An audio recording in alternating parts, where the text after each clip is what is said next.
Welcome to the Hunter Report, and today we're going to take a look at the Sony a6300 versus its predecessor, the a6000. We're going to look at everything from autofocus to the new buttons that Sony's provided, its video capabilities, how fast it is, does it overheat during video, and anything else that you might have been wondering about. Check the description below to figure out where to get this camera because I think it is so much better than its predecessor. This is the a6000 in 1080p mode.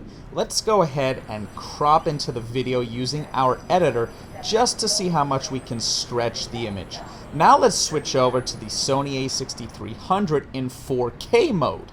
And if we crop down on a 1080 frame, you see that we get a lot more detail. And just to drive the point home, let's side by side the two images. Clearly you can see on the right, the a6300 retains way more crispness because you're taking a 4K frame and cropping it into a 1080. We have the a6300 on the left, and both of them are not finding the object at the moment. And the a6300 is getting it. The a6000 on the right is still not getting it. And now they both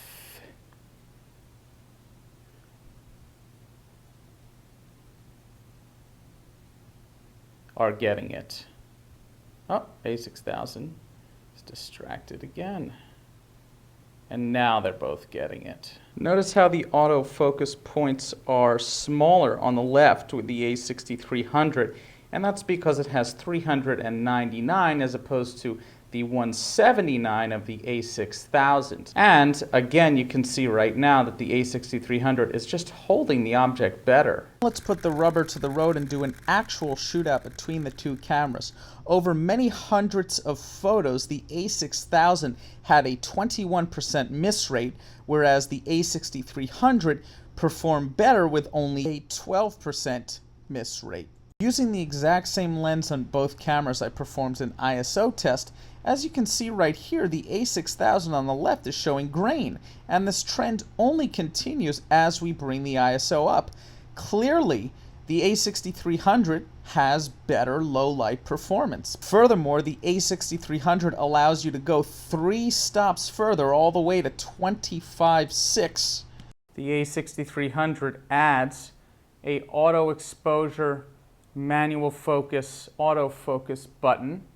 As far as ports go, the a6300 also introduces an audio input port, which is extremely useful so that you can put on a lavalier system or an external microphone, and it gives you so much more flexibility with standard 1/8 inch jack components in order to gather professional level audio. All right, let's take a look at overheating. Now, the a6300 vastly outperforms the a6000 in 1080p mode, and go ahead and check out my in-depth video on the overheating where I really dive deep. Here we go. We just hit it right around 30 minutes, and we're looking, 115, constant 115 over there, 96. 30-minute mark, and let's just keep running this test right here.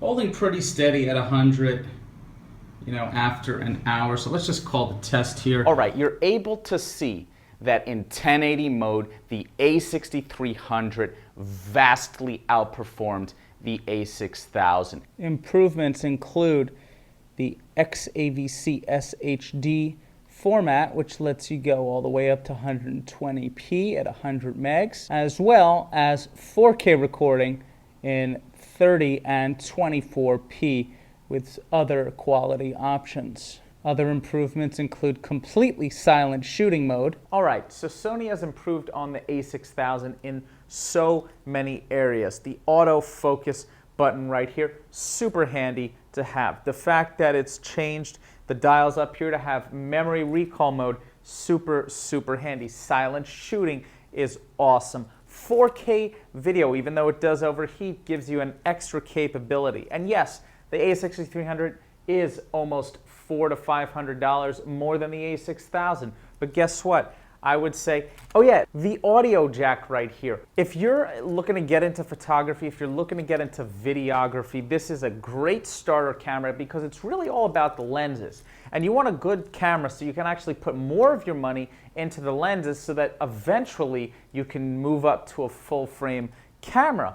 But not even the full frame Sonys have as fast of a shutter rate at 11 frames per second as this. So for sports, you might even want to stick with the a6300 right here, including its full frame autofocus coverage. So yeah, Sony does come out with camera models a lot, but they are continually improving and they're clearly listening to their customers. Definitely go out, pick up the a6300, the most innovative crop sensor APS-C size camera on the market, and start building your inventory of Sony E-mount lenses. You will not be disappointed. This is the Hunter Report. Check the description below if you want to pick up the a6300. Please subscribe, please give me a thumbs up, and I will see you soon.